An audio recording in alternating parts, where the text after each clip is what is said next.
movements we've seen previously from the Bane to get into the fog, find people, catch them out. Miero has been really on the ball.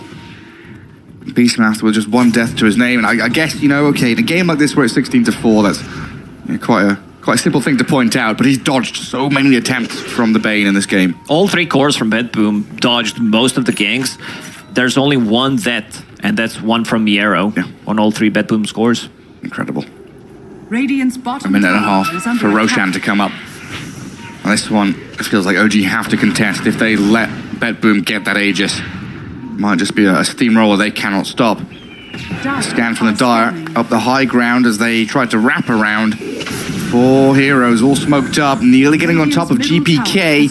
Ooh, the Cotswell gets the distance. And now with that gyro running forward, they see OG completely, knowing exactly where BZM is. A couple still smoked behind him, but in jumps Miero. BKB's up, the grip is there. Miero gets out of it with a roar now onto BZM. They'll turn and fight. Ari's in trouble. The Stomp will land. It's just perfect from BETBOOM. Stolen grip is dead on the right-hand side. The stolen grip and the death of OG here. Ooh, man, Save did one hell of a work. Pops the clips, steals the Fiend's grip. It's very difficult not to steal it if you have your spell steal available, and we're gonna see that again. I like how Nightfall immediately goes into the front line. He's like, I have a BKB, I have Satanic, I have Keeper of the Light plus Beastmaster behind me. I can't really die. And look at Save, pops that Ghost Scepter even before using the Fiend's grip, so he cannot be attacked. Just a disaster of a fight for OG. Yeah, and Tomato had no entry point into that fight. We saw in the replay, just standing on the left side, kind of realizing that it's over, that fight, no way to get in. Look for the next one, try and defend your high ground, maybe get into that Roshan pit to contest the take. As BETBOOM pressed forward, bottom lane shoving naturally, mid and top contended with, and Roshan respawning. 10 seconds till daytime, so he will be in that bottom right corner. Quite a simple move for BETBOOM. Swing southeast. Another set of items for BETBOOM. Solar Crest just delivered for Toronto, Tokyo. Daedalus will be finished pretty soon. And Dagon 5 on the menu for GPK. He's gonna blast people. There we go. Roshan going through the gates. Roshan's banner, very important item at every stage of the game to pick it up and plant it inside your own base. So you see no difference whether you have it or not. We saw in the last series someone's planted it in front of Roshan, but that's how useless it is. You kill Roche and you plant his banner on top of his grave. A bit of disrespect for the big man. But yeah, important here that OG get to this fight in time. Roshan at half HP. BETBOOM looking to finish it off before OG encroaches on this territory. It looks like that is a successful move. Edge is in their hands.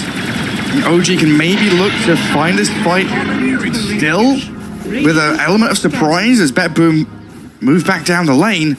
But they're missing a couple of heroes. Yeah, Tomato's moved up to top jungle. Bane is all the way up north. This is 3v5. They're going to get a catch on ET. Get one at least. Gem on the ground. You're right. Yeah, not too bad for OG there. A little snipe, a little run away, push out these lanes. They've dealt with it actually pretty well, right? Yes, Seb, thinking about going through the gates. Maybe set things up with his Nightmare for the Fiend's Gate. But not too bad, they just got a kill, even though it's a position 5, they managed to take the gem off of them, which is going to be great against the traps, Observer Wards, of course. And they carved themselves a little bit of map space as well, booting BETBOOM out of that bottom lane so they can actually push into tier 2. BZM frontlining for them. Very, very good move, because this means that BETBOOM aren't on their doorstep. They're not on your tier 3 defeating your base. You've got that extra couple of minutes. Every minute matters here in Dota. Getting Tomato to his next item, getting Nakanda, getting a few more items up and auras on your Underlord absolutely help out.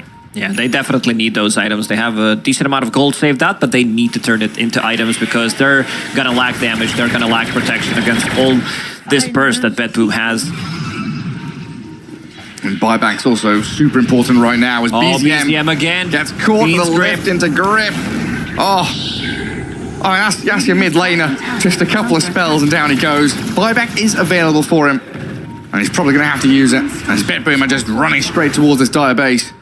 Tomato, he showed himself in the mid lane of GPK immediately. Boots of travel, pops the glyph even to save the creeps, and now they can try to siege. You said BZM does have buyback available. Whisper, he'll get blasted. Hey, he's done for, isn't he? Both with buyback available. Whisper will use his. Firestorm plus Keeper of the Light Blast. It brings down heroes pretty much instantly. There it is, Bane on Tomato.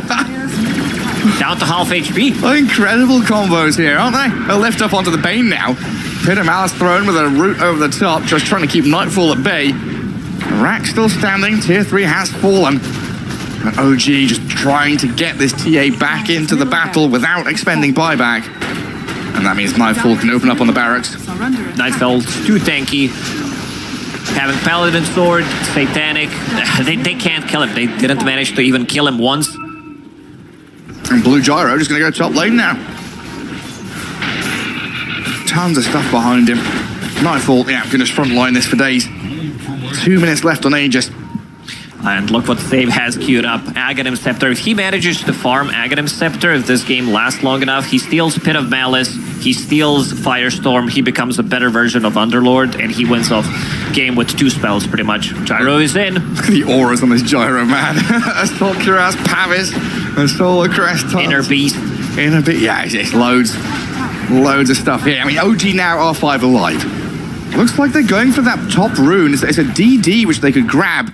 Every little helps. Every little helps. All these difference makers, you know, maybe they find a little edge in the fight here, but the lift up into the Raw is going to catch out Whisper. Good Lotus Swap, though, bounces back on Miero. Too bad. Not enough. He's out of here already. Die back on the Underlord.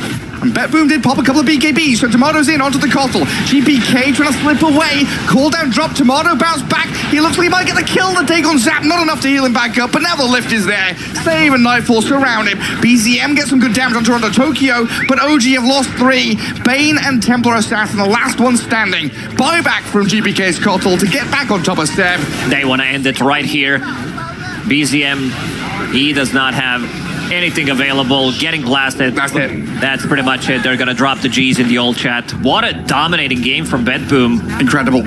Yeah, I mean, the first moves out of this Costal, we see how quickly he can farm GPK and starts racking up those Spirit Vessel charges, just playing in tandem so nicely with this Rubik, Beastmaster, everything coalesced perfectly for BETBOOM. While OG, you know, they needed a little bit more time here, another item there. Things were just a little behind. Yeah, now we know what GPK stands for. Gonna play Coddle. Because this guy, like, he loves to play the hero, and he's all over the place. This game, you know, he was getting his stacks were being stolen. They were blocking his camps multiple times, playing around him.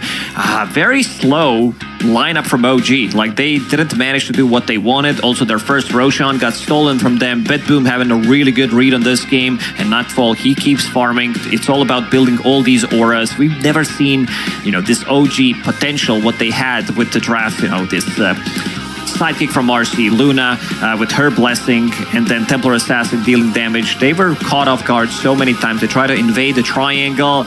Bam, one blast pretty much from Keeper of the Light stopped all this aggression. And having Blinding Light against 2 cores who deal physical damage is going to cause you a lot of trouble. I mean, it really was a tale of 2 timings, right? OG, they missed out on that first Roshan, couldn't get off the ground with the momentum that they needed. Very challenging one for them, but BETBOOM, crisp, clean, great execution as we head back to Tsunami on the panel. Crisp, clean, a lock coming out of a BETBOOM team, thus punishing the greed coming out of OG.